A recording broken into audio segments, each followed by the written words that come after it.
नदिया किनारे तोला पहली दफा देख्यो, नदिया किनारे तोला पहली दफा देख्यो। मोर दिल के धड़कन ला चुप के ले ल्यो, मोर दिल के धड़कन ला चुप के ले ल्यो, मोर दिल के धड़कन ला चुप के ले ल्यो। तोर नजरिया मन ऐसा जादू सामा, तोर नजरिया मन ऐसा जादू सामा।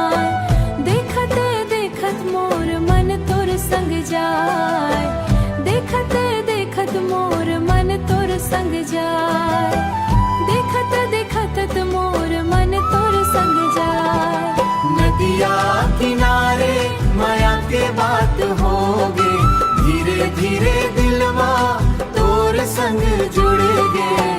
महुआ के छैया चंदा के छाँव, तोर संग लागे सुघरेगा।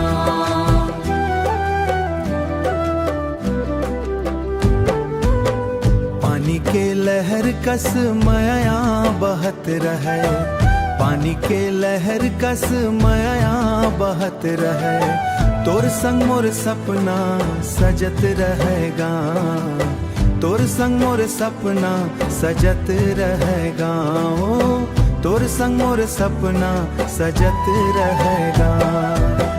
हाथ में हाथ धर के संग चलबो, हाथ में हाथ धर के संग चलबो।